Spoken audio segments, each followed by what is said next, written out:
Muito bem, muito bem. Estamos começando mais um Pod Café da TI, podcast, tecnologia e cafeína. Meu nome é Anderson Fonseca, o Mr. Anderson, e are you ready to read? Hoje é Red, vamos que vamos. Aqui é Guilherme Gomes da Access Software e eu já tô colocando meu celular no modo avião. Aqui é Diogo Junqueira, VP da Access Software, e para nós receber ele, o mestre, nosso amigo, já de casa, Joás Santos. É um prazer tremendo. Vou deixar ele se auto-apresentar, se é que precisa de apresentação. Boa, muito obrigado, primeiramente, pessoal, pelo convite para estar aqui de novo no Pod Café do TI. Sou o Joás Antônio dos Santos, sou Head de Segurança Ofensiva na HackerSec e especialista de Segurança Ofensiva na Único. E, bom, estamos aqui para falar de Red Team. Sensacional. Joás, cara, até porque eu sei que já está em outros episódios aí, o pessoal pode acompanhar. Eu não tenho o número do episódio. Editor, coloca o número do episódio aí, conta aí. Mas, enfim, você já teve outros episódios, você apresentou. Mas para o pessoal entender um pouco aí, quem está chegando agora, primeiro episódio, está ouvindo, conta um pouco da sua carreira aí na cibersegurança, dá aquela introdução básica para os ouvintes que estão chegando agora. Eu comecei a trabalhar com cibersegurança aos 16 anos de idade. Então, trabalhei numa consultoria de pentest, fazendo ali alguns freelancers e tudo mais pro pessoal. Então, era já um contrato ali com o MEI e tudo mais. Foi minha primeira experiência, né, na área. Já venho estudando há um bom tempo segurança, assim, é uma paixão que eu tenho desde novo, assim, uns 10 anos de idade, mais ou menos, já estava curtindo toda a área de cibersegurança, principalmente brincando ali com hacking de jogos, estudando programação especificamente. É foda, né? O Joás fala que com 10 anos ele tava fazendo isso, com 10 anos eu tava brincando de carrinho, entendeu? Eu já tava hackeando com 10 anos, enquanto você tava jogando bolinha de hoje lá. Era uma área assim que eu sempre tive muita paixão, né? Então, eu lembro de... uma época que tinha alguns jogos de navegadores, jogos de Facebook que eu jogava, Backyard Monsters, DD Tank, etc. Então eu sempre achava um pouco injusto, porque era muito pay to win, né? Então você tem que pagar pra... Pô, era muito caro pra você ficar com a fazenda foda lá no Farmville, velho. Era fácil não, era complicado. O Gomes passava o dia inteiro ali só no Farmville, cara, porque é a segunda vez que ele fala de Farmville hoje, o cara devia ser fissurado em Farmville. O cartão de crédito era mesado, ele devia só pro Farmville, cara. Eu sou do Goiás, eu sou raiz, entendeu? A fazendinha dele era aquele cara que ele punha o despertador pra acordar, pra colher os negócios lá no Facebook, velho. Que é isso, compromisso, eu tenho que colher minha fazenda, senão não produz mais. É muito desse nível, pra você ter uma fazenda, tinha Café Mania também, você tem uma cafeteria ali, muito boa, muito foda da curva, assim. Um outro jogo que eu jogava era Criminal Case, então eu sempre ficava assim, olhando o pessoal lá nos casos 200 e pouco, eu falei, quer saber? Vou tentar algum método aqui de trapaça aqui para eu conseguir ficar. Vou tentar chegar lá de um jeito um pouco diferente, entendeu? E aí eu comecei a estudar Cheat Engine, etc. Já comecei a entrar nesse mundo, escovar mais bits, entender endereços de memória, etc. E aí eu comecei a pegar alguns tutoriais e a partir desses tutoriais que tinham ali eu comecei a desenvolver minhas próprias trapaças, né? Então, eu tinha até um tempo atrás, até 2014, eu tinha um canal. Essa capa desse episódio foi o Joás fazendo digital com a maior fazenda que Farmville já viu.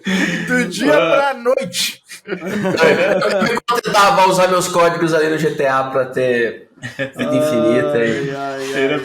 Era bem isso, assim, era, tipo, todo jogo que eu jogava, eu era o cara mais chato ali, eu sempre trapaceava, né, então era o pessoal que não curtia, aquele tipo de cara que o pessoal não curtia, mas era muito, assim, pelo prazer de você conseguir burlar.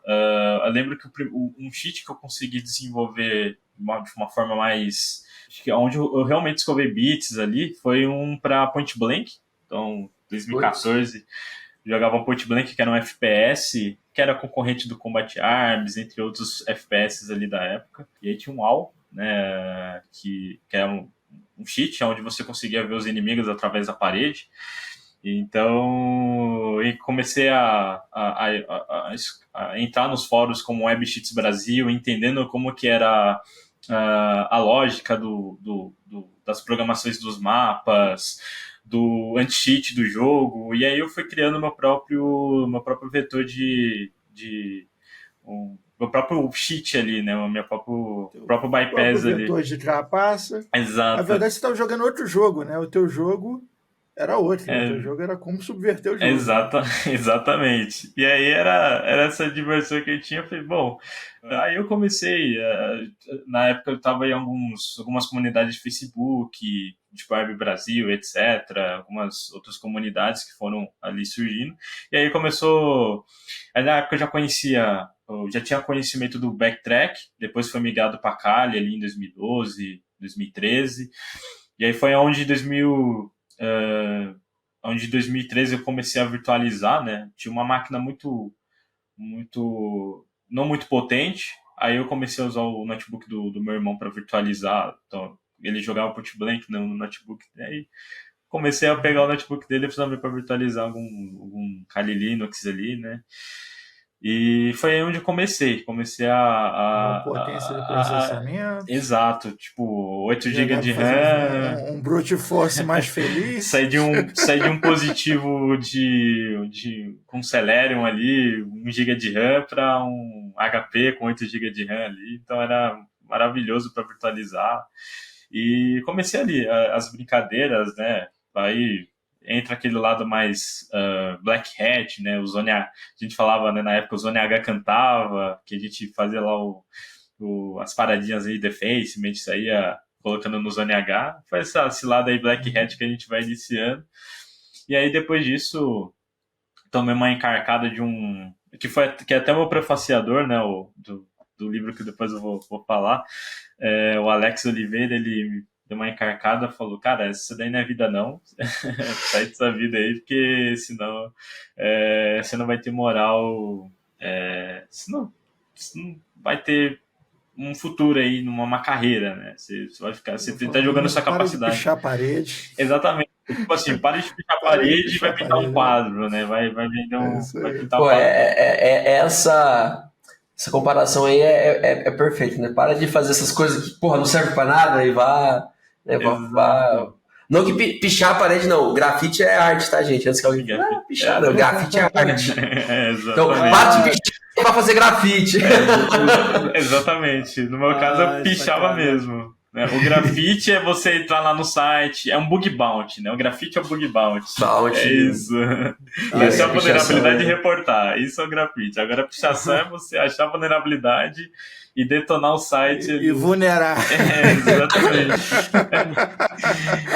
Achou a brecha E foi isso, assim, tipo, minha carreira, assim, ele teve um papel muito importante para minha carreira. Até uma coisa legal, Joyce, que a gente está falando, assim, meio que da história hacker, né? Você mistura um pouco aí a tua história em cybersecurity com o que houve de movimento de hacker nos últimos anos, porque havia todo esse lado aí com essa pegada mais diversão, mais filosófica e tal. E nesse momento em que você escolheu evoluir para a cibersegurança enquanto profissão, outros pichadores evoluíram por cybercrime, né? Exatamente. Virou uma outra coisa, né? Então, assim, a gente tem realmente ali a história de origem, né? Tem heróis e vilões surgindo mais ou menos na mesma época, né? Exatamente. Perfeito. Tipo, é uma colocação muito boa, porque hoje, na época, eu participava de grupos ali que a gente assumia a autoria de ataques, falava que era célula de anônimos, aí depois que veio a LUSEC, começou a fazer as brincadeiras, a gente começava a atribuir os nossos ataques à LUSEC, etc., e entre outros grupos que foram surgindo. Porém, a evolução que tinha é que a gente era um grupo que fazia mais farra, e tinham, na época, grupos já surgindo, grupos de cybercriminosos, os grupos APTs, que iam ali escalando para algo mais além, mesmo, né, pro crime mesmo. É. E tem muita gente que olhou, falou, cara, o mercado tem essas exigências. E o cybercrime tem essas exigências. E a única exigência do cybercrime é ter disposição. E a disposição, muita maioria tem, né? Até colegas que eu tinha saíram do Defense, mas foram pro Carder, viraram Carder, começou a fazer gerador de CC e etc. E aprovação de dados, de cartão, e começaram a criar painéis de consulta, etc. E teve outros que, vou para o mercado, vou trabalhar para áreas de prevenção à fraude, traffic intelligence, pentest, etc. Então a gente teve uma divisão ali no grupo. Alguns foram para a área foram para outras profissões, mas continuaram ali no cyber, mas voltado ao crime, né? Mas tem outras profissões por fora, seja administradores, sejam de marketing, publicidade também, mas também entrou ali no meio, conhece os aspectos, então assim, nem sempre o cara é de cibersegurança, nem sempre o cara é um profissional de cibersegurança ali. Às vezes ele é alguém que no início estudou, mas falou, não é para mim, e partiu para uma outra direção, mas continuou na área fazendo o lado mais errado, né? Você falou um negócio que me deixou arrepiado aqui, que você falou o seguinte, que assim, tem exigência de mercado para você entrar aí para trabalhar em cibersegurança, né? Mas pro lado negro não tem, né? Não tem. O cara tá empregado imediatamente, né? Se o cara quiser ser cybercriminoso, ele tá empregado imediatamente. A diferença é que quando ele for mandado embora, ele vai pra cadeia. Exatamente. Sensacional, cara. E a aposentadoria não chega, né? Não vai ter contribuição do INSS, não vai ter nada ali, né? Eu sempre brinco assim, cara. O cybercrime, ele é muito chamativo, porque é aquela coisa, né? Vamos fazer dinheiro fácil, né? É muito, sim, a vida do crime em geral tem esse aspecto. Mas para muitos é o emprego dos sonhos, né? Que é tipo ficar em casa e sair invadindo redes por aí, vazando dados e cobrando por isso, né? Só que esse tipo de pessoas, elas não duram muito tempo, né? Elas acabam tendo consequências, assim. Nem todo mundo vai ser um Kevin Mitnick, né? Exato. Vai ser... Cara, assim, até a gente tocou no Kevin Mitnick, a gente tem que falar uma coisa, né? Vamos ser bem transparente. O cara nunca ganhou dinheiro com aquilo, né, cara? Ele não usava aquilo lá pra questão financeira. Ele realmente era um curioso a respeito do negócio. Quem leu a história, leu livros, ele era um curioso. Ele vivia numa época, ele abriu realmente a mente aí para a cibersegurança de muita gente, cara. O cara foi um pioneiro nisso, né? E, pô, cara, foi uma perca tremenda que a gente teve aí recente, né? Que é porque, pô, em termos de security awareness, em termos de livros, publicações, o que Kevin Mitnick significou para a cibersegurança foi algo, eu acho que marcante, né? Eu acho que é um cara, assim, que merece muito respeito de profissionais de cibersegurança. Por mais que ele tenha sido condenado, preso, etc., mas, enfim, ele nunca deu prejuízo para ninguém. Então, ele fazia uma coisa errada, mas era para aquela questão de curiosidade, realmente de hackear, de tentar bypassar aquela questão. Não era para ganho financeiro, não era que esses caras que hamsters, etc., para lá, igual um outro aí que lá na Suíça que basicamente recente, tirou o sistema de saúde do ar e morreu gente, então assim, completamente sem ético, né? O cara que ataca, o cybercriminoso que ataca instituições de educação e saúde, para mim, eles não merecem nenhum respeito, nem dos black hats da vida aí que estão aí no mercado. Então, o Kevin Mitnick fica aqui, a nossa memória para ele. Recentemente, ele partiu dessa depois de uma luta grande. É 16 de julho agora. Exato. Faz aí poucos dias aí. Nem um mês exato, ainda. Datando a nossa gravação aqui, mas é um cara, foi fundamental aí para o mercado de cibersegurança, uma perca tremenda. E aí ele é o fundador aí de algumas empresas, que nem a Note... KnowBe4, exato. Desculpa, KnowBe4, que comprou o El Pescador, que inclusive já tivemos com o fundador do El Pescador aqui, teve a oportunidade de estar com ele, negociar, enfim, o cara, fora as publicações dele. Então fica aí as nossas palavras de sensibilidade em relação ao Kevin Mitnick. Mas continua aí, Josh, te cortei. Não, tranquilo, né? É muito...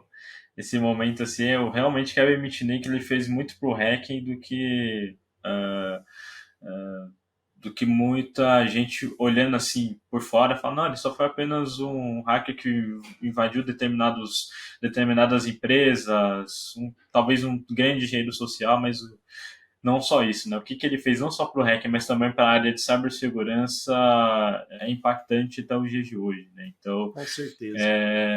Eu acho que ele é um bom exemplo de que é muito mais satisfatório, né? Você estar no lado certo da jogada do que você estar no lado errado, né? Mesmo todos esses que fizeram invasões, né, os que a gente chama de top 10 maiores hackers aí, né, pega os top 10 dessa lista aí, todos eles foram realmente pela curiosidade, foram por talvez querer ultrapassar as limitações, né, que existiam na época, né. Pega lá o cara que craqueou, que foi o pai da pirataria, vamos dizer assim, né. E para ele, a única coisa que ele queria era fazer com que o DVD rodasse no sistema operacional Linux. E aí ele quebrou o código que permitia... Isso, a história desse cara é sensacional, cara. É uma história assim que... Ele queria algo simples. Automaticamente, tudo que é CD pirata, DVD pirata que aconteceu aí, caiu na conta dele, entendeu? Os tempos eram outros, né? A mentalidade era outra. Essa galera lá de trás, eles faziam a parada mais por diversão, por desafio e tudo mais... Que acabou dos últimos anos, que nem o Joás. O Joás foi lá e foi para a parte de segurança e tudo mais. Essa galera se profissionalizou e criou um mercado, literalmente, pro cybercrime. Isso deixou de ser, às vezes até como um home office em casa, se tornou grandes empresas, grandes organizações focadas em aproveitar dessas vulnerabilidades. Isso deixou de ser um caso isolado e se tornou muito mais um mercado que gera bilhões e bilhões de lucros para eles e prejuízo para as empresas, focado em utilizar o cybercrime para tirar essas vantagens. Né? Não é, assim, é poucos grupos isolados, né? Pessoas isoladas. Normalmente a galera se organiza em grupos e fazem essas ações em conjunto, esses grandes grupos, né, que causam grandes impactos. O hacking, esse hacking de origem aí, né? Ele sempre parte de um questionamento, né? Sempre uma pergunta, né? Igual eu não sei se foi o D.V.D. Jones, se foi outro cara que craqueou o CD, como vocês falaram, mas eu sempre lembro do John Draper lá, o Capitão Crunch, que hackeou a empresa telefônica com um apito. Do Capitão Com apito. O cara, pegou, ele, tem um som aqui, como é que faz isso, tal? O cara pegou um apito do serial e conseguiu craquear para fazer ligação para qualquer lugar do mundo gratuitamente, entendeu? Assim, as coisas que partem de um questionamento, né? Como isso funciona? Você entendendo como funciona, talvez você consiga quebrar o funcionamento e burlar, né? Eu gosto de ver como exemplo, né? Acho que o recente filme Oppenheimer, né? Que mostra de vários físicos, cientistas, em modo geral, né? Você vê que cada um tem uma forma de enxergar as coisas, né? De enxergar o mundo e como eles trazem isso dentro de um contexto, né? De uma fórmula de física, uma fórmula matemática. E assim como foi Oppenheimer e outros cientistas enxergando ali a criação da bomba atômica, eu vejo como hackers em si enxergando formas de encontrar uma vulnerabilidade, né? Você precisa imaginar e antes para você depois tentar colocar essa imaginação em prática, né? Você testar os métodos possíveis, né? Então, Draper imaginou ali, bom, esse sinal, será que eu conseguiria de alguma forma manipulá-lo, convertê-lo de algum jeito? O que mais se aproxima desse tipo de barulho, desse tipo de sinal aqui de telefonia? Então ele imaginou e procurou métodos e testou isso, né? Então acho até engraçado, né? Que a teoria vai até no filme ele fala, né? A teoria te leva até um local, né? Mas a prática ela vai muito mais além da teoria. Sim. Então os hackers mesmo, eles vão além da teoria, né? Eles não só ficam embasados a um conceito, não. Eles querem testar esse conceito e trazer aquela prova de conceito, aquela prova realmente de que existe um método ali. Então, isso que eu acho interessante, de forma geral, como todos esses hackers que vieram, né, que fazem parte da nossa história, assim, da área de cibersegurança em geral, pensavam, né? Diferente hoje do cybercrime, né? Dos grupos APTs financiados por governos, por empresas ou criados aí de porães de casa, né? Em que o objetivo deles é lucros, né? Então, independente do que seja, o que tiver demandando hoje em dia, eles estão ali atacando para obter apenas lucros, né? Obter apenas dinheiro em troca ou manchar a reputação de uma empresa. Então, Não é mais conhecimento, não é mais filosofia, não é nada disso. É realmente cybercrime, né, cara? É tomar um dinheiro. Né? Exatamente. Isso é um negócio muito triste até, né? Porque tinha essa pegada, né? E aí, justamente com isso, né? Sumindo essa pegada filosófica, sumindo essa outra, né? Surgindo esse crescimento do cybercrime, precisa-se organizar a cibersegurança, né? Acho que é aí que a gente chega no nascimento de SOCs, de infraestruturas organizadas de gestão de cibersegurança e a existência, por exemplo, de um Red Team, que é o assunto do teu livro. Né? Exatamente. Inclusive, tá lançando aí o livro, né? Vou até compartilhar aqui pro pessoal, cara. Conta pra gente aí, Joás, qual que saiu essa ideia desse livro, Introdução ao Red Team? Até introduzindo aí, você teve recentemente palestrando aí no HackerSec Conference, no RoadSec, ambas as palestras lotadas e muito bem aplaudidas e muito feedback, o pessoal ficou gamado ali nas suas apresentações, e aí tem muita gente agora querendo entender como é que é essa questão de Red Team, né? Então, surgiu esse livro, ficamos bem empolgados, como vimos aqui, já temos nossas cópias aqui a caminho. Cada um comprou o seu. Exato. Eu queria que você falasse aí. Eu comprei um físico, eu quero ter um físico, eu quero ter um assinado. É importante, é isso aí. É importante mesmo. E fala pra gente, cara, como é que surgiu essa ideia aí de gravar, de escrever esse livro? Qual que é a intenção sua? Qual que foi o objetivo, etc. Perfeito. Bom, a ideia do livro assim surgiu de uma forma, de uma madrugada mesmo. Eu estava estudando, lendo alguns livros que eu considero livros de cabeceira de Red Team, né? Red Team Development and Operations, é um livro muito bom. Assim, eu olhei e falei, bom, eu vejo que tem muita dificuldade hoje em dia das empresas entenderem o que é a essência do Red Team. Muitos falam que o Red Team é pentest, mas não é necessariamente pentest. Pentest é uma das atividades que o Red Team ele é encarregado. Mas quando a gente fala de Red Team em geral, ele olha uma perspectiva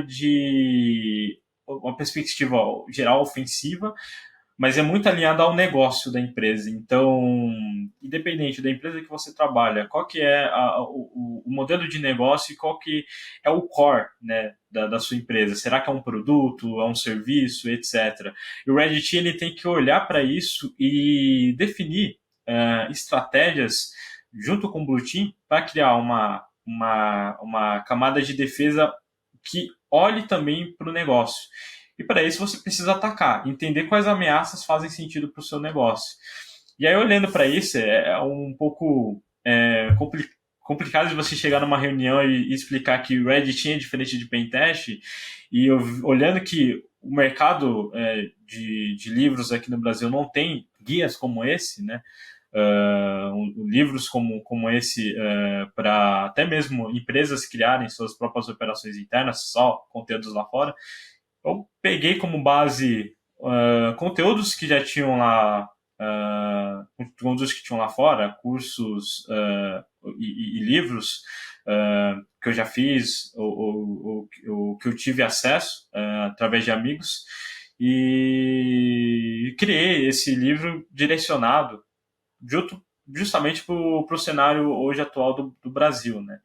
Então sempre eu descrevo como que é a operação de Red Team, como que funciona as simulações de campanha de adversários, o que é um servidor de comando e controle, o que é OPSEC, toda a parte conceitual do Red Team e o que é o Red Team, como que ele é estruturado, as suas funções especificamente, eu trago nesse livro, né, até que é um volume 1, que no volume 2 eu pretendo trazer muito mais aspectos práticos do que só aspectos teóricos, ou seja, mostrando como que é uma operação na prática, né, você fazer uma emulação de adversário do zero, você realizar testes na infraestrutura da sua empresa, então, de uma forma direcionada ao seu negócio e até mesmo entrar a parte de riscos, entrar a parte de governança, que tem que ter um aspecto ali dentro do Red Team, essa governança em geral. Eu pretendi escrever esse livro, foi um livro assim que eu escrevi ao decorrer de 3 dias, né? Então, foi sim, direto, 3 dias de... 3 dias, peraí. Veja bem.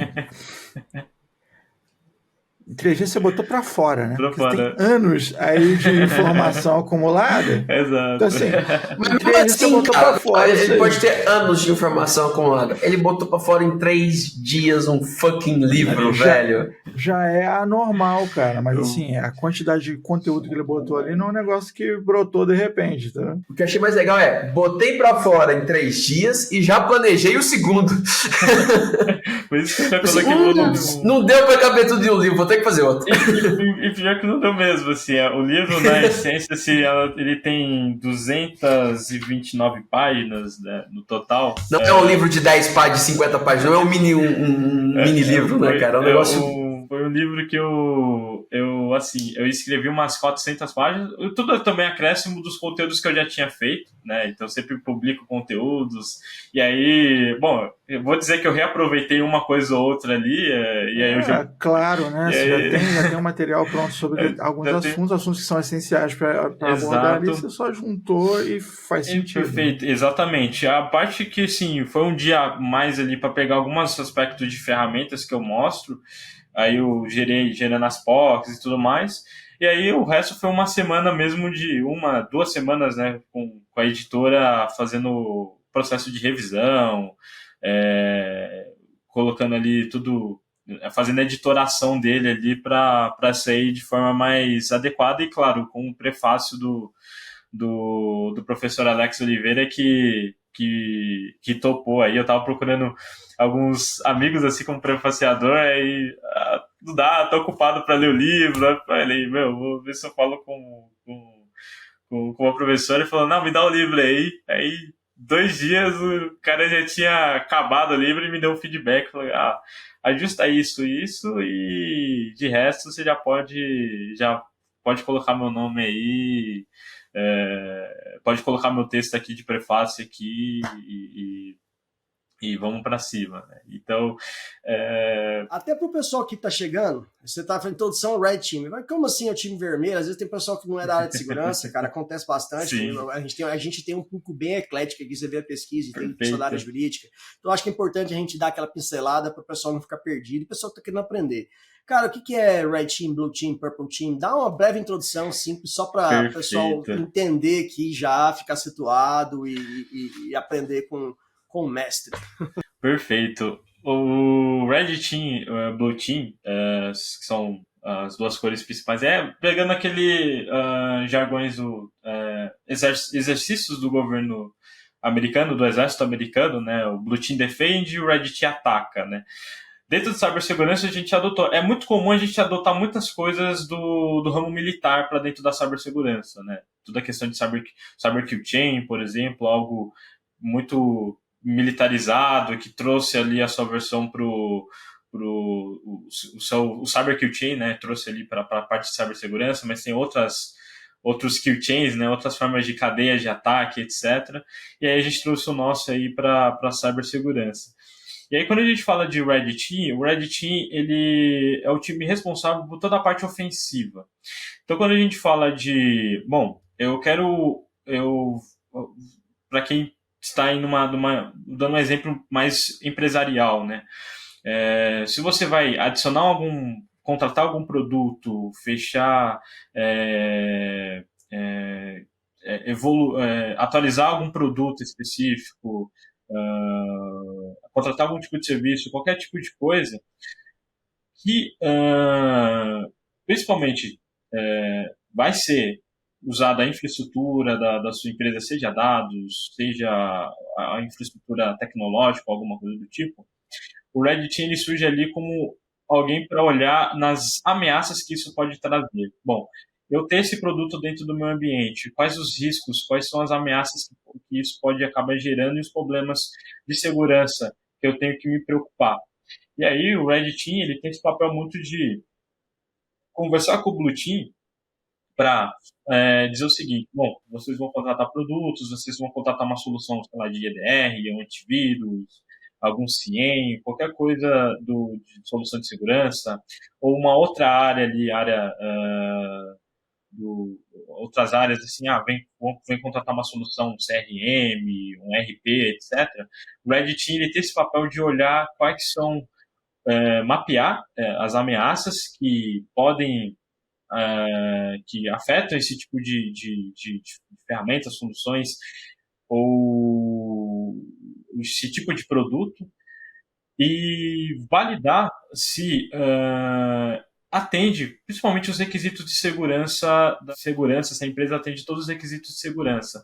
E além disso, não só os nossos fornecedores, nossos clientes, mas também o nosso público interno.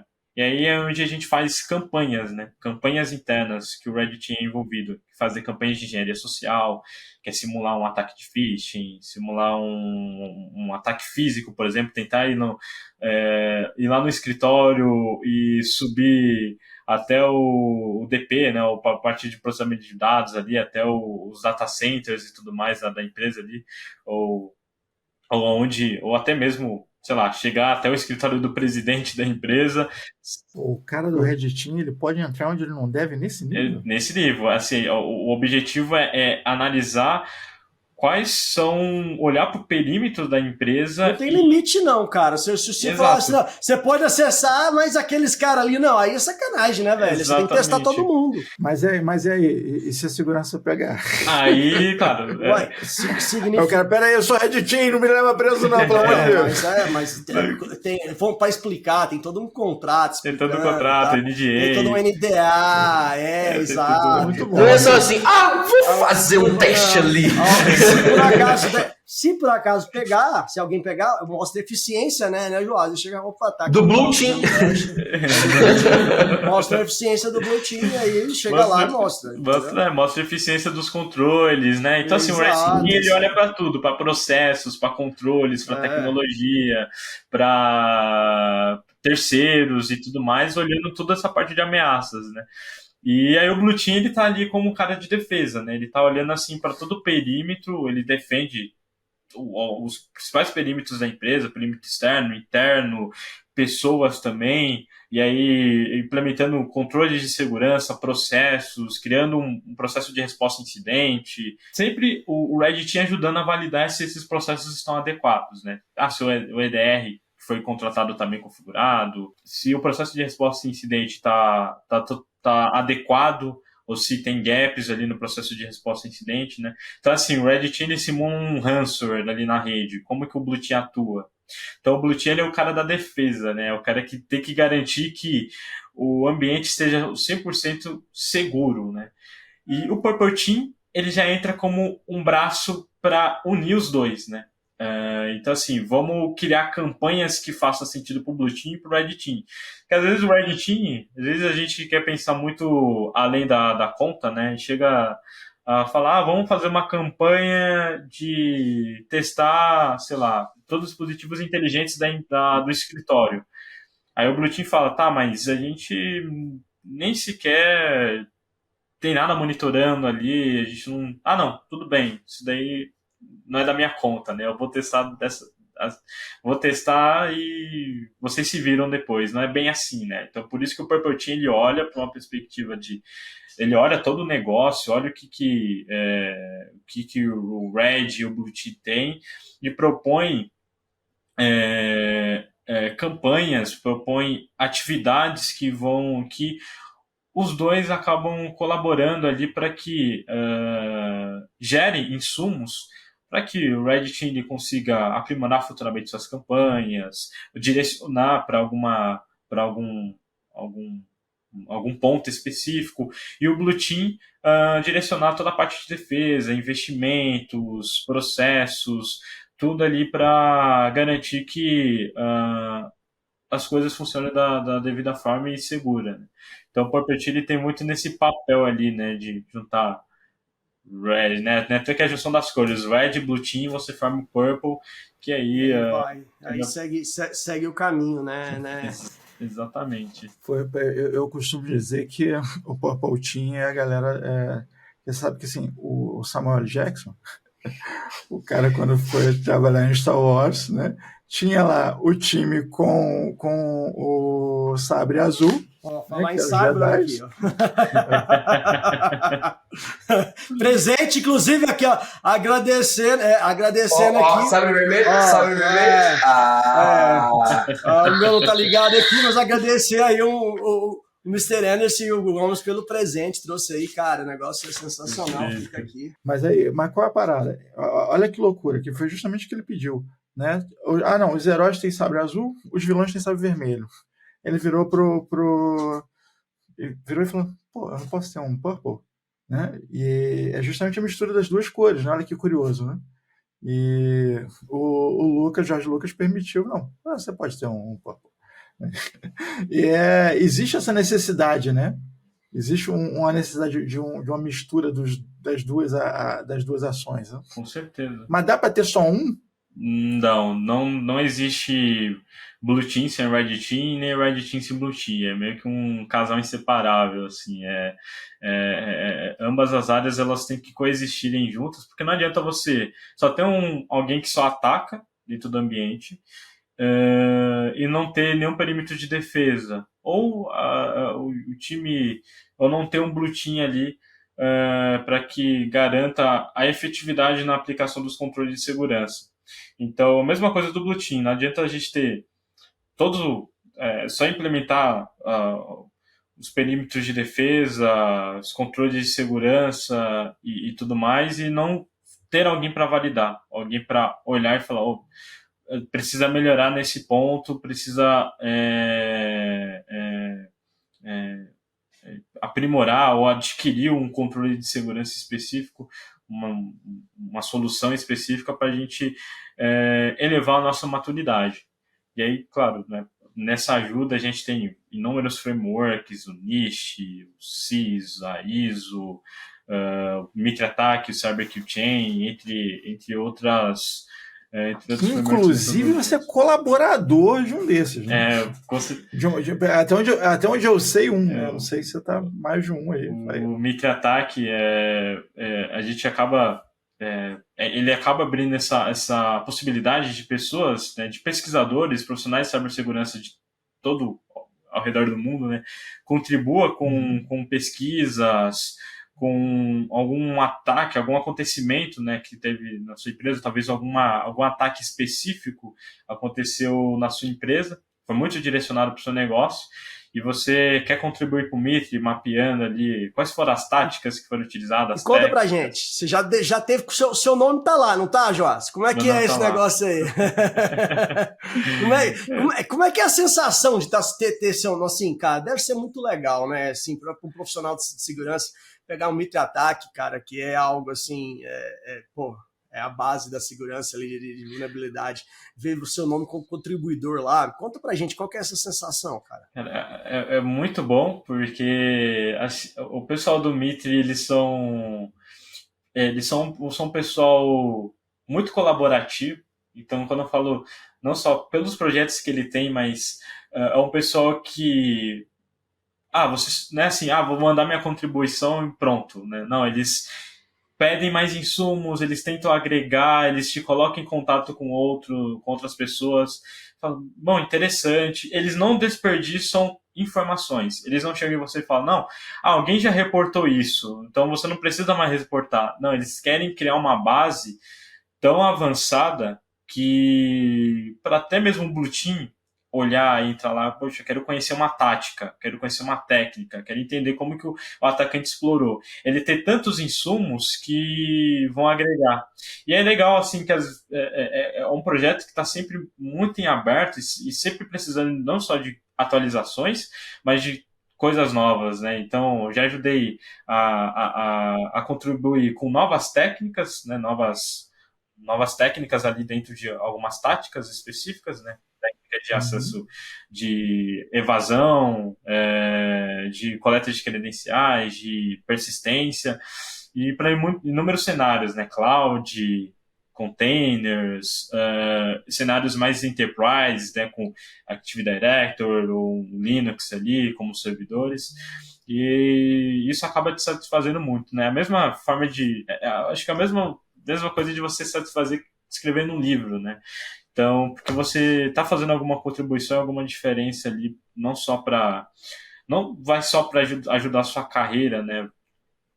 Ter ali Mas realmente coisa mais contribuindo na vida de outras exatamente, pessoas e outras instituições. Né? de forma geral, para instituições, para outros profissionais ali. E isso é muito, acho que é uma satisfação que não tem preço, assim. Joás, cara, você falou aqui, né, que Red Team não é só pentest, do mesmo jeito que pentest não é análise de vulnerabilidade. Então isso é algo que é importante a gente citar.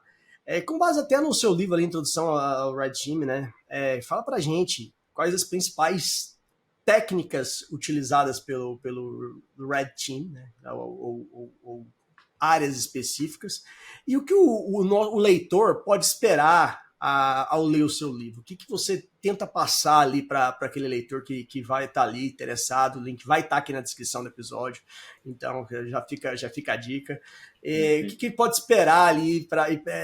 Para quem que é esse livro? É para alguém que às vezes já está na área da TI, ou para alguém que não está na área de TI nenhuma, quer começar do zero, ou alguém que está em qualquer outra área da TI, quer migrar para segurança? Conta para a gente essa parte aí. Bom, o livro abrange algumas técnicas, né?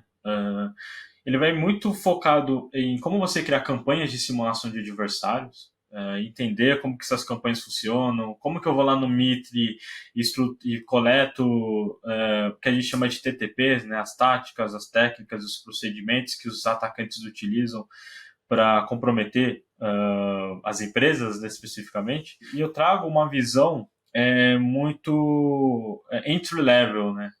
Eu não me aprofundo em tópicos mais avançados. Eu quero deixar isso para um próximo volume, porque eu quero fazer com que o leitor ele conheça o mundo de Red Team e depois ele entender o que é o Red Team, o conceito, né? O que é um Red Team Operator, o que é um Red Team Leader, o que é o CyberQChain, o que é o Mitre, como que o frameworks e metodologias e outros padrões de segurança, como NIST, pode se encaixar dentro do contexto do Red Team. E eu trago toda essa visão, né, de conceitos para que no próximo volume pegar o livro e olhar e falar, bom, agora eu já entendi o que são esses conceitos, o que são campanhas, o que é um servidor de comando e controle e como ele funciona. E, bom, agora eu vou tentar aplicar, né, todas as táticas, as técnicas, todos os TTPs, né, dentro do meu ambiente, de uma forma mais prática. E aí é pegar tudo que vem de contribuição ali no microataque, junto com a estrutura do CyberQChain, para você criar uma cadeia de ataque que faça sentido para o seu ambiente. Então, eu tento trazer essa visão e mostro, né, detalhadamente até conceitos de simulação de ransomware. Então, trago simulação de ransomware, campanha de engenharia social, adversary emulation. Eu trago tudo nessa parte de conceito, trago também o SINT, que é muito importante a gente coletar informações para nossas campanhas, entender parte de perímetro externo, fazer um reconhecimento do nosso ambiente, conhecer melhor a nossa empresa. E, por fim, eu tento trazer isso, né, de uma forma muito mais conceitual, para que seja alguém que não é da área de segurança, queira entender o que é o Red Team, começar a entrar nesse mundo, vai conseguir compreender. Até mesmo aqueles que já estão atuando na área, já têm uma experiência, são líderes de Red Team, também vão ter esse livro como uma base para aprimorar suas próprias operações internas ou vender essas operações internas dentro da sua empresa. Joss, você está em já algum tempo aí de experiência com Red Team, né? Já está com alguns anos aí trabalhando nisso. Pode falar, às vezes, de alguns cases, sem citar empresas, é claro, que como o Red Team auxiliou essas empresas a fortalecer a segurança e a ficar mais posicionada no mercado, que muita gente, às vezes, menospreza essa questão de Red Team, né? Às vezes o pessoal acha que só colocar ali sem fazer nenhum teste, sem realmente trabalhar a parte Red é o suficiente. E a gente sabe que, hoje o cara às vezes investe grana pra caramba em segurança física do prédio, isso, biometria, não sei o que, blá blá blá, e às vezes o perímetro digital, que é onde estão os dados, não está sendo testado, né? Até o sistema de incêndio, legalmente, o pessoal tem que se testar de tempos em tempos, né? E aí chega na parte de segurança e a gente não vê ainda as empresas fazendo isso com a frequência que deveria, e todas as empresas, né? É uma cultura ainda nova, é um mercado amplo aqui no Brasil, em extremo crescimento, só crescendo, né? Um abraço pessoal, os amigos nossos lá da HackerSec, o Andrew e o André, nossa dupla sertaneja, né?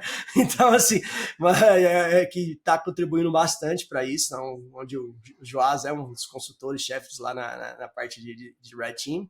Fala pra gente alguns cases assim que você viu na vida real, realmente, sem citar nome de empresa, é claro. Perfeito. Acho que todas as empresas, no atual momento que a gente vive, estão em busca de segurança, mas não querem gastar muito, né? Então, é um paradoxo, né, cara, esse negócio, né? Segurança sem gastar muito Exatamente. E aí, qual que é o serviço que eles tentam recorrer aos serviços de pentest, os Red Teams, que, por incrível que pareça, são os serviços mais baratos, né? E com mais demandas, né? É muito mais caro você... do que entubar uma invasão, né? Exatamente. Bem muito. mais, né? E é muito mais barato que muitas soluções, né? Então, as empresas olham assim, bom, contrata um pentest ou contrata uma solução? Não, vamos contratar um pentest, que aí com o relatório a gente mostra que está seguro.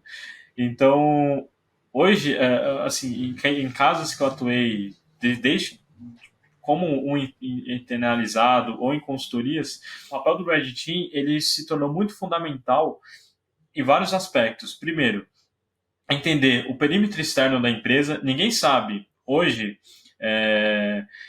até correlacionando com o digital footprint, né, nossas pegadas digitais, se hoje você colocar o seu nome na internet, o que será que você acha, né?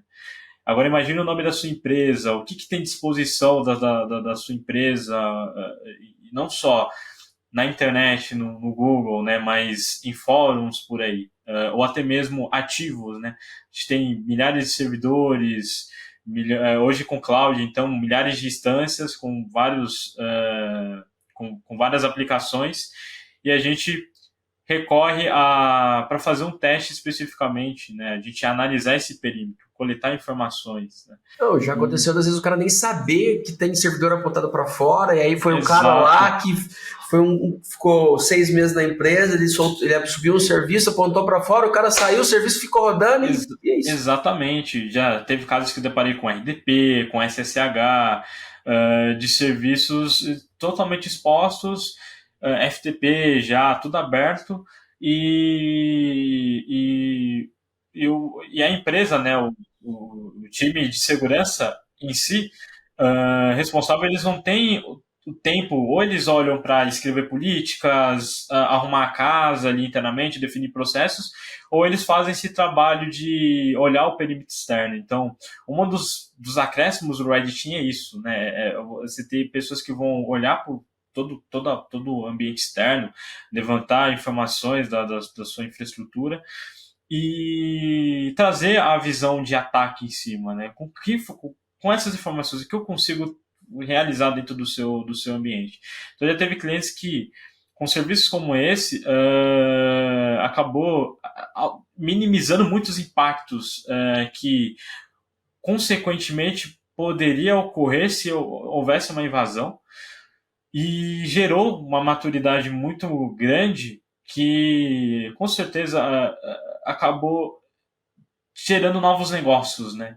Ou seja, garantiu que aquele compliance que faltava, aquele gap que tinha por não ter feito algum exercício de Red Team, algum pentest, a gente conseguiu, né, por fazer um pentester realmente, testar a aplicação, escovar bits ali, fazer o que a essência do hack em si, né, hackear a aplicação, e olhando também numa perspectiva de negócio, né, a gente olha não só uma perspectiva de vulnerabilidades, né, apenas preenchendo checklist de vulnerabilidades, mas olhando o que pode afetar o negócio. Muitas empresas acabam ficando bastante satisfeitas, e até mesmo em casos que atuei como interno, a maturidade da empresa elevou. Então, já tive experiências de empresas anteriores que eu trabalhei que tinham uma maturidade, fazendo um cálculo ali com um self-assessment ali com base no niche, que era de 1.0, foi para 3.5 ou 4, né, do questão de como a postura de segurança melhorou, principalmente com o Red Team ali fazendo todo o trabalho. E às vezes nem é assim, às vezes existe um trabalho prévio até mesmo o pentest, que é uma análise externa da empresa, porque assim, o que o cara do pentest vai fazer? Ele vai buscar o teu nome na internet, vai ali pro Tor, vai buscar as informações, vai fazer uma análise de que está exposto. Então assim, às vezes o cara para antes de fazer um pentest, fazer uma análise externa, para ver como é que a empresa dele está até mesmo pontuada para fora. Pô, às vezes tem uma rede social lá que tem um perfil dele, e aí o cara usa dessa rede social com o perfil criado da empresa para, às vezes, contatar um funcionário e conseguir credencial. Então, assim, existe, não necessariamente ativamente com a tentativa de ataque, mas existe muita coleta de informação que acontece antes desse momento de tentativa de ataque, que é importante você ter, porque é como a tua empresa é vista, é onde os hackers vão buscar informação para começar um ataque na tua empresa, e ter essa, às vezes, essa análise antes de iniciar um pentest é bom, porque você consegue até mesmo aumentar o nível do pentest que vai ser executado na tua empresa. Porque não sei o teu dia a dia, mas assim, batendo papo com alguns clientes que a gente bate, em algumas empresas o nível de maturidade de segurança é muito baixo. Eu não sei como é que é a tua percepção, assim, tem caras grandes aí, já teve cara de 2, 3 mil usuários que não tinha um gerenciamento de acesso de usuário, ou assim, tinha, o cara tinha 3 mil funcionários e 500 usuários no AD porque a galera usava o usuário compartilhado. Então, assim, são pequenas... Cara que não tinha o firewall nas filiais, só tinha firewall na matriz e todo mundo... E as filiais tudo conectadas com o MPLS direto na filial, na matriz. Então, assim, são coisas muito bobas que a gente ainda pega no dia a dia. Acho que não sei como é que é a tua visão disso, se... Exato. Essas coisas esquisitas você ainda pega no teu dia a dia. Com certeza. Inclusive, eu até entro em questões assim, que as empresas contratam bastante soluções, mas não implementam elas de forma adequada. Então, já entrei em casos que tinha soluções robustas contratadas, mas que elas não estavam olhando para o que realmente importava. Então, ainda eu vejo que, assim, quando as empresas querem investir em segurança, elas investem, contratam grandes soluções, mas elas não refinam essas soluções para que se comporte conforme o negócio dela, né? Então, deixa muito no genérico, né? Deixa algo muito no default ali, e isso acaba gerando muito gargalos, né? E entra aquela discussão, mas eu tenho zilhões de ferramentas aqui e não foi detectado o ataque, não impediu de um ataque acontecer, mas por quê? Porque não implementou de forma adequada. E eu vejo que O mercado ele tem muitas suas fases de maturidade, né? Principalmente aqui no Brasil. A gente tem muito que aprender e a se desenvolver.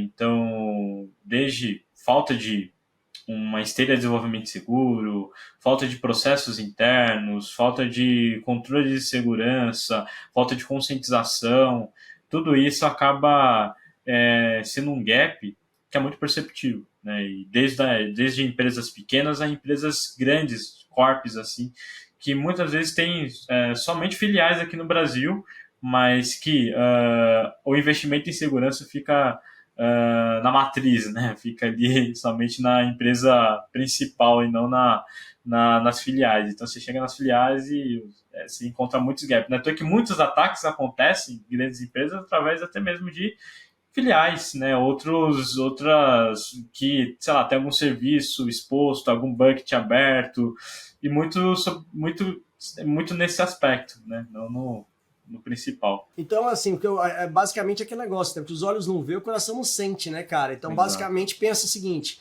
às vezes a equipe de segurança tá na matriz, tá ali no headquarters, e as filiais ele não tá vendo mesmo todo dia, não tá convivendo com aquele problema, e fala, vai deixando de lado ali, vai deixando só aquele fire, e às vezes aí complica, aí uma gestão unificada de TI acontece o que você falou, né? Os ataques acabam vindo para lá e se espalhando, né, cara? Já teve casos que, assim, as soluções de segurança só ficam na matriz. As filiais não têm acesso. Então, assim, vai pedir preciso de um Nessus. Não, só quem tem Nessus é a matriz.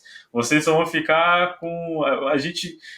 vocês só vão ficar com open source aí, né? Aqui não é ruim, né? Mas não vai suprir totalmente a necessidade do que as demandas, né? Lógico, então, complicado. sobe um OpenVA, sobe usa um conjunto de ferramentas abertas assim e as soluções só ficam concentradas nas principais. Uma curiosidade é só agora minha com relação a dentro do Pentest especificamente aí dentro do Red Team, especialmente no Pentest, né? Existe algum limite ético ou existe algum limite assim, cara, nós temos que chegar, esse é o limite que pode ser feito, ou não? Ou ali é liberado, o que tiver que fazer pode ser feito para tentar fazer essa questão. Por exemplo, vamos supor que vocês querem fazer um pentest lá e, vão mandar pendrive para o pessoal lá e ver se alguém vai plugar. Alguma coisa nesse sentido. Existe algum limite, alguma cartilha? Não, isso não pode, isso não tá fora da questão. Ou o cara tentar fazer uma invasão física realmente naquele ambiente e entrar lá e fazer algo. Então, assim, curiosidade mesmo, às vezes até um pouco de ficção, mas eu acho que é interessante a gente comentar sobre isso, cara. Não, e assim, não chega nem a ser ficção, é um negócio que, assim, hoje o mercado, ele acaba pegando padrões, né?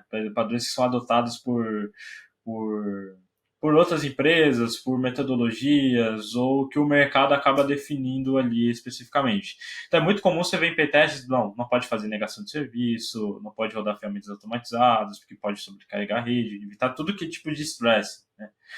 E nesses casos você não pode usar algum funcionário, alguma informação de funcionário ou dado pessoal para ataques, etc. Mas tudo isso é definido dentro das regras que a empresa decide, né? Não existe um negócio no mercado, uma recomendação. Então. É um combinado. Depende do combinado do que do limite de liberdade que aquela empresa te dá para você fazer o pentest. Tem empresa que chega assim, pode fazer até DDoS, que eu garanto que o meu servidor aguenta. Então, assim, tem empresa que deixa em aberto até muitos aspectos, porque às vezes eles até querem... para testar, né, cara? Se às vezes alguém vai fazer um DDoS com ele, né? Vai fazer uma negação de serviço ali. Então, que geralmente eles contratam, às vezes, um teste de stress, mas aquele teste de stress mais controlado, menos... Extremamente controlado. Eu já vi esses testes de stress. Então você não pega um script de DDoS que trabalha com 1001 protocolos e tenta fazer ataques, ou você tem uma botnet, você contrata fazer um ataque mais distribuído, né, um DDoS. Então é bem diferente você fazer esses testes de stress, né, que muitos provedores aí que vendem para simplesmente verificar, ou de você fazer usar uma botnet, que tá vindo de vários lugares aí para fazer realmente uma vida real, né? Então isso aí é importante. E outra, você consegue analisar, porque assim, a densidade de tráfego, a densidade de banda que é jogada é muito diferenciada por bot que você vai ter. E outra, você tem uma perspectiva até mesmo de vulnerabilidades que podem acabar, que atacantes utilizam para explorar, para fazer um ataque de negação de serviço. Às vezes o Apache está vulnerável, às vezes tem um ataque de RUD, um slow lorries, qualquer tipo de ataque ali dentro, né? Lembrar que 2015, 2014, 2016, nessa faixa aí, quando a LUSEC estava atuando, eles derrubaram Sony, Microsoft, Yahoo, entre outras empresas, explorando vulnerabilidades específicas ali no servidor de aplicação e etc.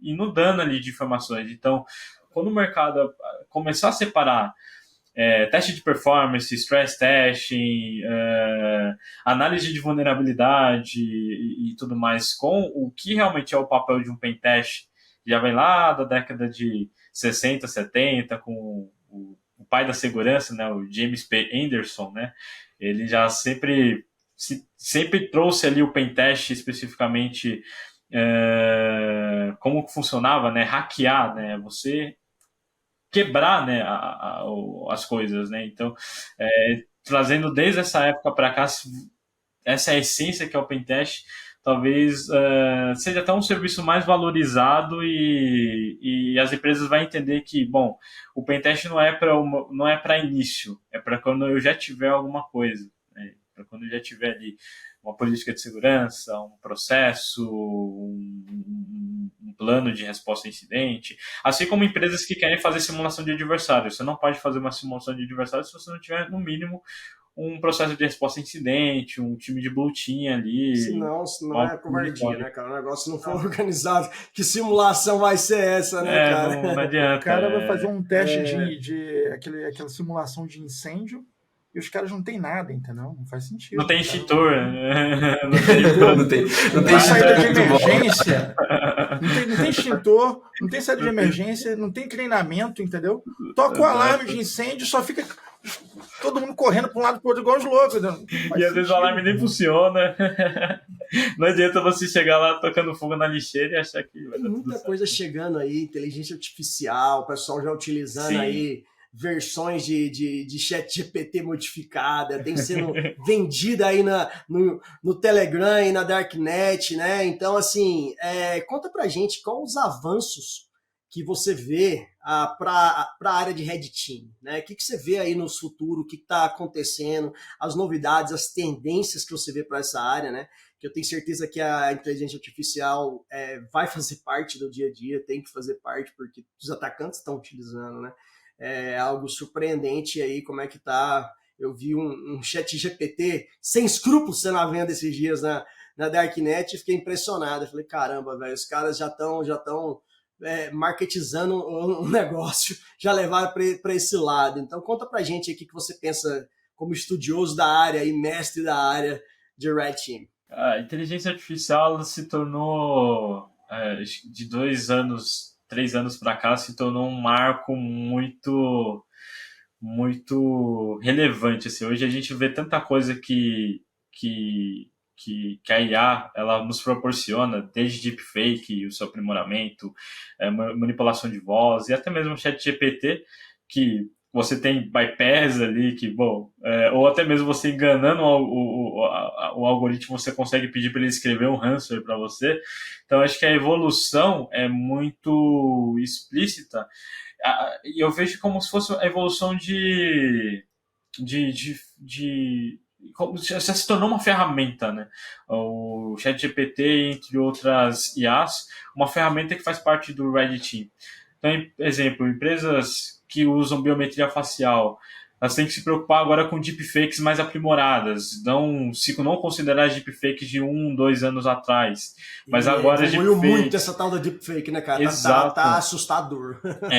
Você agora tem que se preocupar na hora de atender uma ligação e conversar com alguém para ninguém pegar sua voz e usar para manipular o seu timbre de voz, para sair aplicando golpes em seu nome.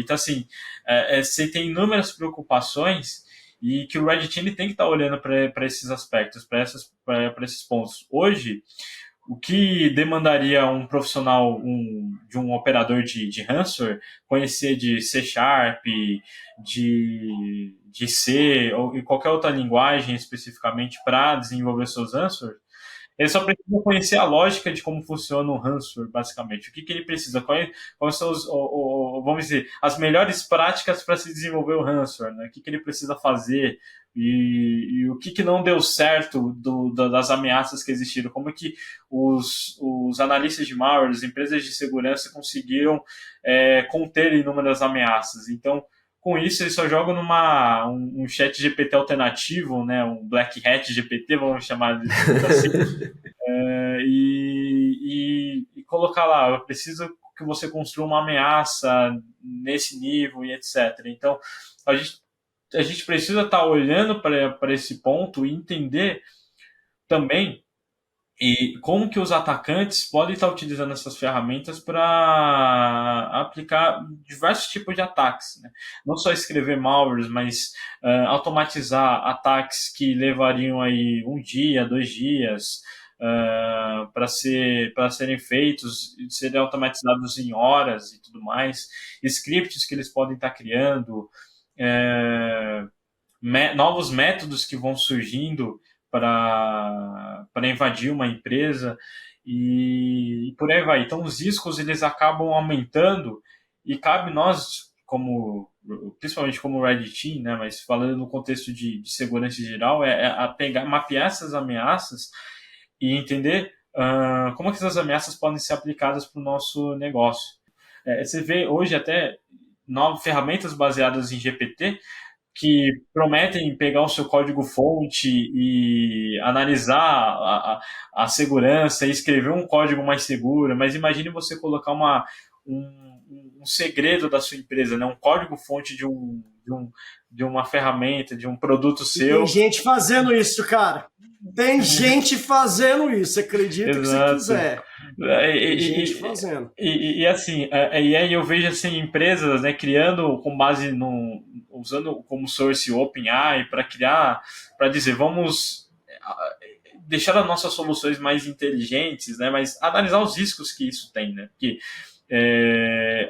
você usar uma IA, como por exemplo o próprio ChatGPT, para que o SOC, o Red Team inclua informações ali, indicadores e etc, para gerar insumo, gerar um resultado, gerar, sei lá, pegar um analista SOC, eu preciso responder um incidente, pede para o ChatGPT. ChatGPT, esses são os indicadores de compromisso, IP, hash e tudo mais. Você começa a colocar no ChatGPT ali para ele gerar um relatório, né? Para você mandar para o cliente. Isso é legal, é uma forma inteligente de se usar, mas é pensar como que a gente está colocando esses dados. Então, acho que assim, falar dos riscos que a IA tem na mão dos criminosos é muito importante, isso já é explícito, mas também a gente tem que falar dos riscos que os usuários têm também, né? A gente olhar para os usuários dessas ferramentas, os usuários tradicionais, os usuários comuns, né, da nossa empresa, os desenvolvedores, o time de recursos humanos, o time de marketing, os médicos e etc. Tem médico que coloca dados de pacientes para escrever um relatório, um laudo, alguma coisa do tipo. É loucura, né, cara? Pessoal sensível ainda. Joás, cara, fala pra gente aí outros livros que você possui, ou outras publicações que você está trabalhando. Eu vi que você está trabalhando em outros livros que tá chegando por aí. Conta pra gente o que você já tem aí, o que vai vir aí em termos de publicações e livros. Perfeito. Bom, eu no momento publicado eu tenho 2 livros, né? O Introdução ao Red Team e esse que é o Como Desenvolver a Sua Inteligência, né? É um livro baseado num trabalho de filosofia que eu fiz no ensino médio. E aí mandei para a editora Dialética o artigo, eles curtiram demais e falaram, vamos transformar isso no livro. O Introdução ao Red Team é pelo Clube dos Autores. Tem um que está sendo feito com o Kleber Soares e o Davidson Pinheiro Franco, como um prefácio ali do Rodrigo Rubira e a apresentação do Paulo Trindade. que é de Introdução à Segurança Ofensiva, que é um livro diferente do que eu tenho de Red Team, que já vai abranger desde os conceitos de pentest em inúmeras áreas, mobile, cloud, infraestrutura, parte de reconhecimento, todo um livro muito mais grande e denso na sua parte prática. E um outro, né, que eu estou escrevendo com o Felipe Pires, na PACT, pela PACT, que é um livro internacional, que é de evasão de defesa, né? Uma introdução à evasão de defesa. Então, ensinar a bypassar EDR, antivírus, WAF, firewall, o controle de segurança do próprio Windows e etc. Muito focado para ambientes Windows, né? Então, e a gente está para lançar isso mais para 2024. O mais próximo de lançamento a esse de introdução à segurança ofensiva é que até otimista aí, até outubro ou novembro a gente tem aí o livro totalmente lançado pela editora Parasport. Então são esses livros assim. Sensacional, tem bastante conteúdo aí para vir. Na hora que surgir essa nova publicação, a gente já está convidado, você e os outros autores aqui, para a gente gravar um outro Pod Café para falar sobre ele. Vamos, com certeza vai dar um tema bacana. Joás, antes de ir para famosas considerações, né, que o Mr. vai chamar, cara, eu preciso que você deixe aqui uma mensagem para aquelas empresas, ou para todas as empresas, né, que ainda não estão levando cibersegurança a sério. Né? A gente ainda vê isso demais. Deixa aquele recado, sua mensagem, você como especialista ali de Red Team, você como autor, você que já contribuidor no MitraTac, cara, você sabe do que você está falando. Deixa a sua contribuição aí, essa mensagem filosófica, aquela mensagem que o gerente de segurança, o gerente de TI, o dono da empresa precisa ouvir para convencer às vezes o CFO ou quem quer que seja para poder justificar e explicar para eles que segurança da informação hoje é uma área que é investimento, não é gasto. Não, perfeito. Acho que a melhor forma de você convencer a investir em cibersegurança é mostrar os exemplos, né? Muito falando, mas aquilo é somente o quintal do vizinho é diferente do meu quintal. Não é, né? Às vezes, o que pode vazar ali, alguma coisa ali no quintal do vizinho pode afetar o seu próprio quintal também. Então, imaginar que, assim, se a gente quer que o nosso parceiro... Não tem nada melhor, só acionando um comentário, claro. Isso não tem nada melhor do que aprender com o erro dos outros, né? Em vez de aprender com o nosso. Então, cara, se você vê o vizinho lá dando errado, vai acontecer com você. Aprende com o erro dos outros, que é mais barato, entendeu? Exatamente. Continue aí. Não, é explicitamente isso, assim. Eu acho que se a gente pede para que nossos parceiros, nossos fornecedores tenham segurança, porque a gente não tem que ter segurança. A gente tem que pensar que, um amigo meu disse uma vez, né, que assim, o melhor laboratório são as empresas. E por que eu digo isso? Porque assim, as empresas que não investem em cibersegurança para aquele garoto de 15, 14, 13 anos que eu já fui, né? Para nós, aonde que a gente vai colocar as nossas ideias em prática? Você acha que a gente vai ficar somente no CTF? Ou não, né? A gente acaba olhando ali para as empresas e fuçando, né? Entendendo. Então, se você quer que... Ninguém fica só no CTF, né, cara? Ninguém fica só no CTF. Então, assim, se você não quer... não quero que ninguém fusse no meu ambiente. Isso vai ser impossível de ser impedido. Mas se você quer garantir que, se alguém for fuçar no seu ambiente, pelo menos esteja seguro, é a mesma coisa de um ladrão tentar roubar a sua casa. Né? Não adianta a gente cobrar segurança se a gente não investe primeiramente no nosso perímetro ali, né? Um perímetro que a gente vive, né?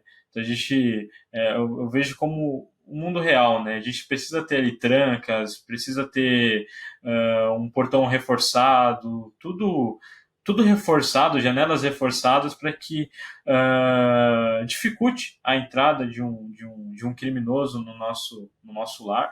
E a mesma coisa para as empresas, né? Então a gente dificultar, porque garantir que você nunca vai ser invadido, que nunca vai acontecer algo, é impossível. Mas você dificultar é a melhor forma de você garantir que aquele usuário que está querendo comprar algum produto, ele tenha vontade de prosseguir com a compra, porque ele sabe que os dados deles vão estar seguros, e até mesmo garantir que amanhã você não receba uma sanção legal ali, ou você descubra que lá no fórum da Darknet um garoto de 16 anos, e pegando o exemplo do Breach Forums, era um garoto de 18 anos que continha milhares de dados de diversas empresas, né? Então imagine você descobrir, através de um fórum, que você tem seus dados estão lá, né, cara? 15 milhões de dados sendo vendidos, e seus dados são vendidos por $1.000, né? E você, para conseguir um cliente, você precisa movimentar mais de $500 mil para fazer propaganda de marketing, etc. Exato. Então, o custo de aquisição de cliente hoje é muito caro para você perder essas informações e sem contar. Cresce todo dia, né? Cara. É caro, cresce todo subindo. Exatamente. Cara, se deixasse a gente ficava aqui conversando o dia inteiro, Joás, mas infelizmente chegamos naquela hora, Mr. Antes. Que hora que é, cara? As considerações finais do senhor Joás, deixar pra gente aqui suas considerações, seus links, o que você quiser deixar, Joás, a hora é agora, viu? Acho que primeiro agradecer pelo convite de novo, tenho um carinho enorme por toda a equipe Pod Café TI, vou falar assim. Bom, é recíproco, é uma honra. E, assim, eu digo que, você que está iniciando na área, você que olha, que deseja trabalhar com cibersegurança, não desiste. Acho que não importa a luta que você tenha, nada justifica a desistência, né? Isso foi uma frase que escutei de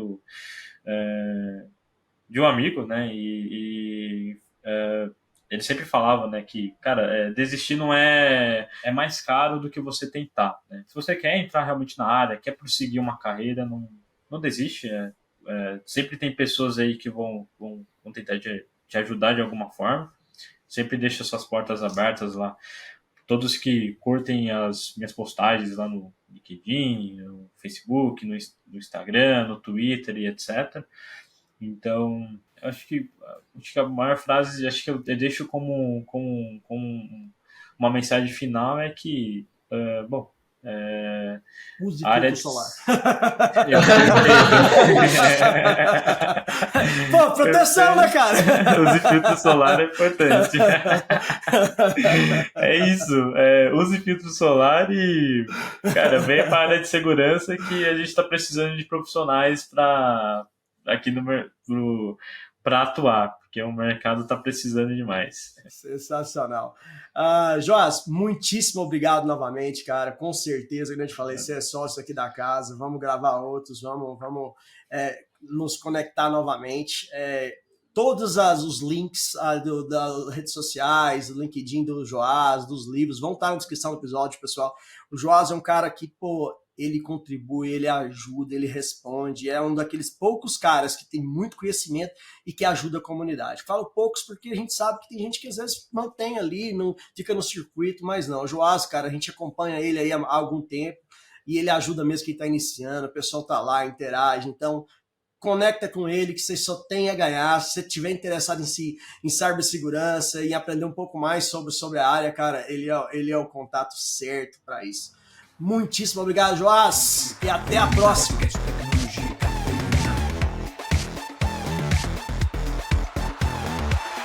É só chegar junto